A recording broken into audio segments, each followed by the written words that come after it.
श्री गणेशाय नमः। नमस्कार मित्रों, मेरा नाम है ज्योति। एस्ट्रो तत्व चैनल पर आपका अभिनंदन है। और अभी तक आपने चैनल को सब्सक्राइब ना करा हो तो कर ले, जिससे आपको अपडेट मिलते रहे। आज इस वीडियो के माध्यम से हम सभी जानते हैं अजय एकादशी 2020 विधिनुसार व्रत रखने से होते हैं सभी प्रकार के पापों से मुक्त। अजय एकादशी 15 अगस्त यानी शनिवार को मनाई जाएगी। अजय एकादशी हर साल भाद्रपद यानी भादो माह में कृष्ण पक्ष की एकादशी तिथि को मनाई जाती है। ऐसी मान्यता है, इस व्रत को धारण करने वालों को उनके द्वारा जीवन में किए गए समस्त पापों से मुक्ति मिलती है और मोक्ष की प्राप्ति होती है। अजय एकादशी, जिसे कामिका एकादशी भी कहते हैं, इस दिन खासतौर पर श्रद्धापूर्वक भगवान विष्णु और माता लक्ष्मी की पूजा अर्चना की जाती है। शास्त्रों के अनुसार सभी एकादशी व्रत में से अजय एकादशी का व्रत रखने से व्यक्ति को सर्वश्रेष्ठ फलों की प्राप्ति होती है। तो चलिए इस वीडियो में आपको इस दिन से जुड़ी हर एक खास बात बताते हैं। अजय एकादशी शुभ मुहूर्त और समय। अजय एकादशी पारणा मुहूर्त 16 अगस्त को 5:50 से 8:28 तक। अवधि 2 घंटे 37 मिनट। अब जानते हैं, देखें पूरा वीडियो। अजय एकादशी का महत्व। एकादशी व्रत हर महीने रखे जाने वाला व्रत है, जिसमें व्यक्ति को अपने इंद्रियों, आहार, मन और व्यवहार पर संयम रखने की आवश्यकता होती है। अजय एकादशी का व्रत साल में आने वाली सभी एकादशी के व्रत से श्रेष्ठ माना जाता है। हिंदू धार्मिक शास्त्रों के अनुसार इस व्रत को रखने वाले व्यक्ति को उसके द्वारा जीवन भर में किए सभी पापों से मुक्ति मिलती है और मृत्यु उपरांत स्वर्गलोक की प्राप्ति होती है। इस व्रत के महत्व के विषय में सबसे पहले श्री कृष्ण ने युधिष्ठिर को बताया था। कृष्ण ने कहा था कि जो भी व्यक्ति कृष्ण पक्ष की एकादशी को श्रद्धापूर्वक व्रत रखकर भगवान विष्णु और माता लक्ष्मी की पूजा करेगा, उसे मनवांछित फल की प्राप्ति होगी। अजय एकादशी व्रत की पौराणिक और धार्मिक महत्ता के चलते प्राचीन समय से लेकर आज तक आज यह व्रत रखे जाने का विधान है। इस व्रत की महत्ता आप इसी बात से समझिए कि इस दिन से जुड़े कथा को केवल सुनने मात्र से अश्वमेध यज्ञ का फल प्राप्त होता है। अजय एकादशी के व्रत से इंसान को लोभ, काम आदि से ऊपर उठकर धर्म के मार्ग पर चलने की प्रेरणा मिलती है। अजय एकादशी के दिन भूलकर भी न करें ये काम। जानते हैं पूरी बात।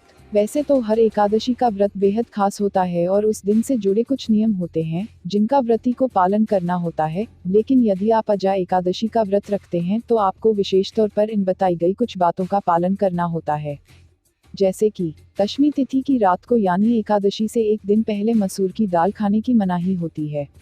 ऐसा माना गया है कि अगर जातक व्रत से पहले मसूर की दाल का सेवन करे तो उसे शुभ फलों की प्राप्ति नहीं होती है। अजय एकादशी व्रत वाले दिन शहद का सेवन या इस्तेमाल करना भी अशुभ माना गया है। ऐसा करने से आपके द्वारा रखा गया अजय एकादशी का व्रत सफल नहीं माना जाता है। भगवान विष्णु की विशेष कृपा पाने के लिए व्रत रखने वालों को दशमी और एकादशी के दिन पूरी तरह से ब्रह्मचर्य का पालन करना चाहिए। अजय एकादशी का व्रत रखने वाले को चने का आटा या करोदों आदि का सेवन भी नहीं करना चाहिए। यहाँ तक कि आप पूजा आदि में भी चने का इस्तेमाल न करें। कैसे करें अजय एकादशी की पूजा, जानते हैं इस वीडियो में। अजय एकादशी व्रत को रखने वाले जातकों को दशमी तिथि से ही इस व्रत के नियमों का पालन करना चाहिए। सबसे पहले एकादशी के दिन प्रातःकाल सूर्योदय से पहले उठकर स्नान आदि करें और साफ वस्त्र धारण कर व्रत का संकल्प लें। अब पूजा स्थल को अच्छे से साफ करें और वहां लाल या पीला वस्त्र बिछाकर भगवान विष्णु की मूर्ति या चित्र रखें। भगवान विष्णु के सामने घी का दीपक जलाएं, धूप, दीप, नैवेद्य, फूल और फल चढ़ाकर पूरी भक्तिभाव से पूजा करें। पूजा में तुलसी का प्रयोग जरूर करें, ऐसा करने से भगवान विष्णु अति प्रसन्न होते हैं। इस दिन माता लक्ष्मी की भी पूजा किए जाने का विधान है, इसलिए माता की भी विधिपूर्वक पूजा करें। इसके बाद विष्णु सहस्रनाम का पाठ करें। पाठ खत्म होने के बाद आरती करें। अजय एकादशी में निराहार और निर्जल रहकर व्रत का पालन करें। हालांकि यदि ऐसा संभव न हो तो आप फलाहार कर सकते हैं। इस व्रत में रात में जागरण व कीर्तन करें। द्वादशी के दिन प्रातः काल विधिवत पूजा पाठ करने के बाद ब्राह्मण को भोजन कराएं और दान दक्षिणा दें। अब स्वयं व्रत का पारणा करें। अजय एकादशी व्रत के पारणा मुहूर्त की जानकारी आपको पहले ही गई है। अजय एकादशी व्रत कथा, जानते हैं। अजय एकादशी व्रत की कथा सत्यनिष्ठा और ईमानदारी के लिए प्रसिद्ध सत्यवादी राजा हरिश्चंद्र से जुड़ी है। अपने सत्य वचनों के लिए राजा हरिश्चंद्र आज भी इतिहास के पन्नों में जीवित हैं। एक बार देवताओं ने मिलकर इनकी सत्यता की परीक्षा लेने की योजना बनाई। राजा को एक स्वप्न आया, जिसमें उन्होंने देखा कि अपना सारा राजपाट उन्होंने ऋषि विश्वामित्र को दान कर दिया है। अगले दिन राजा हरिश्चंद्र ने विश्वामित्र को अपना सारा राजपाट सौंप दिया और राजमहल छोड़कर जाने लगे। तब विश्वामित्र ने राजा हरिश्चंद्र से दक्षिणा के रूप 500 सोने की मुद्राएं मांगी।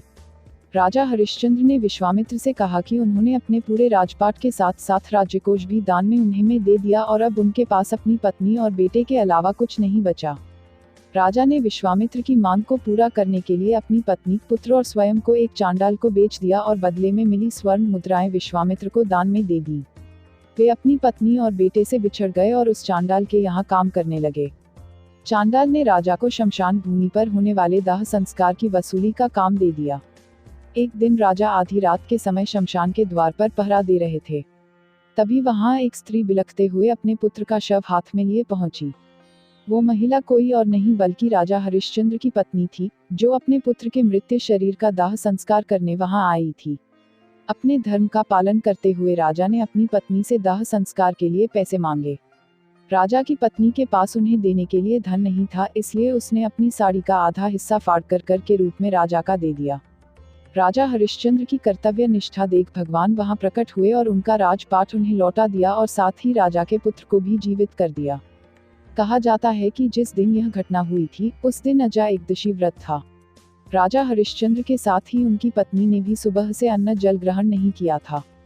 दोनों को ही इस एकदशी व्रत का फल मिला। तो मित्रों, हमारे चैनल एस्ट्रो तत्व में दी गई ये जानकारी आपको कैसी लगी, हमें कमेंट कर बताएं। चैनल को लाइक, शेयर और सब्सक्राइब करें और हाँ, घंटी वाले आइकॉन को भी दबाएं। और चलते चलते खुश रहें, मस्त रहें, आबाद रहें, स्वस्थ रहें। धन्यवाद मित्रों।